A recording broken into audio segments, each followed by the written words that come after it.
Chair recognizes the gentleman from Pennsylvania, Mr. Doyle. Thank you, Mr. Chairman, and welcome to our witnesses. Mr. Chairman, I want to tell you a little story of a local guy done good. His name's Greg Gillis, and by day he's a biomedical engineer in Pittsburgh. At night he DJs under the name Girl Talk. His latest mashup record made the top albums of 2006 lists from Rolling Stone, Pitchfork, and Spin Magazine, amongst others. His shtick, as the Chicago Tribune wrote about him, is, quote, based on the notion that some sampling of copyrighted material, especially when manipulated and recontextualized into a new art form, is legit and deserves to be heard. In one example, Mr. Chairman, he blended Elton John, Notorious B.I.G., and Destiny's Child all in the span of 30 seconds. And while the legal indie music download site emusic.com took his stuff down for possible copyright violations, he's now flying all over the world to open concerts and remix for artists like Beck. Down south, yo, we play this game. It's them Quad City DJs, and yo, we call it the train. So if you wanna ride the thing, just come on down the train. We going around, pull on the jumbo ball. So get your next to kin. Come on, your sister and your friend, pack up that. Over the years, technology has changed, well, pretty much everything. Teenagers have basically grown up on computers, utilizing applications such as YouTube, MySpace, and GarageBand to express themselves in new and innovative ways.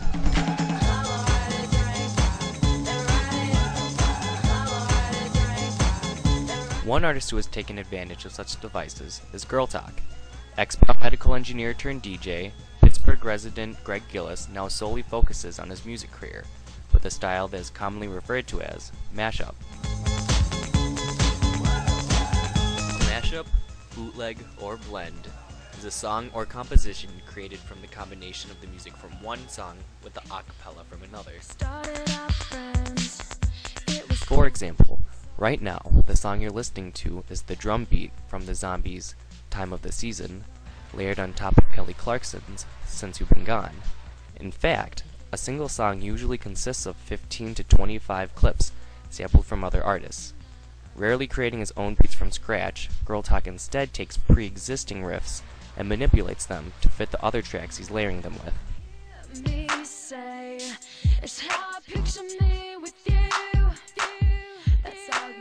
Legally, it all comes down to a term called fair use. To really understand what that means, we're going to have to take an art history lesson. I know it sounds boring, but don't worry, I'll be brief as possible.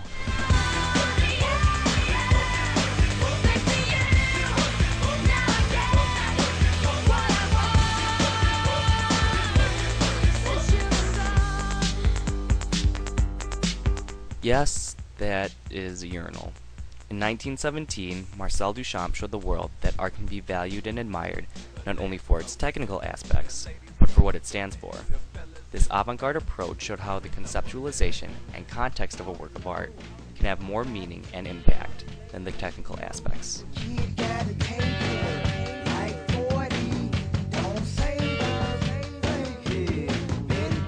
Pop artist icon Andy Warhol pursued Duchamp's idea of conceptualization.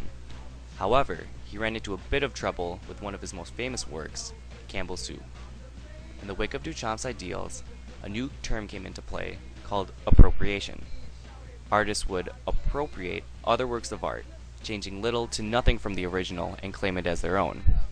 While the look remained the same, the artist usually made a statement by changing its context, and thus conceptually changing the piece into a brand new work of art.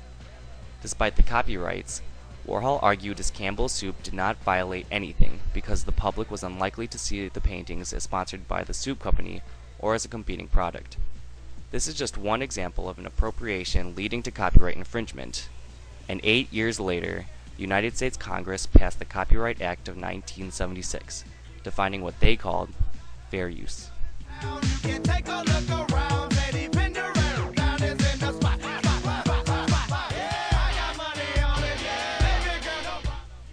Over the years, the use of appropriation has shifted from the fine arts to the music industry, and Gillis has been trying to defend his music under fair use.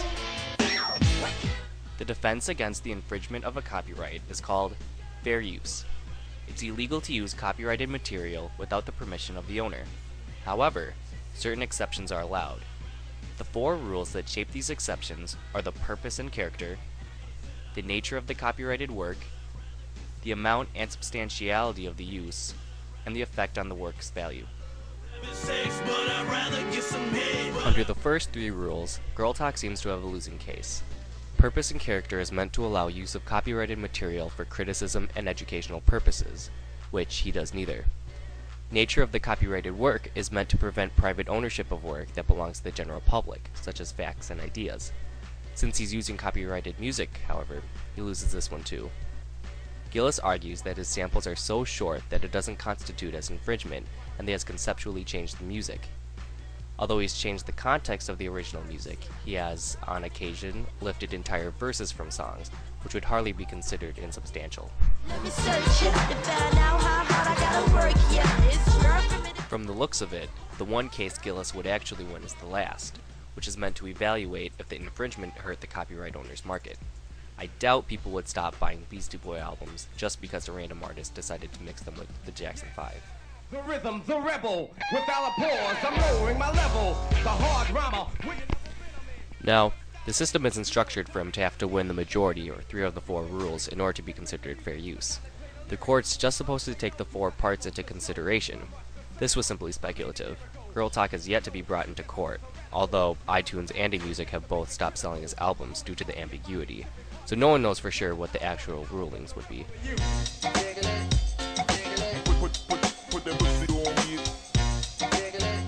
Now remember, artists of all genres have been charged with copyright infringement, from George Harrison, to Vanilla Ice, to Jay-Z.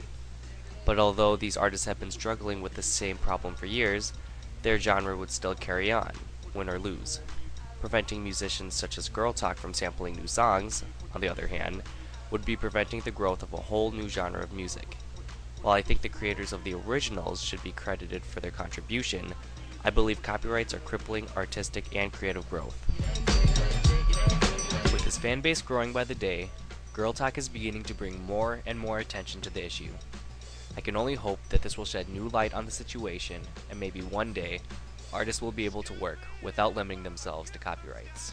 I guess only time will tell.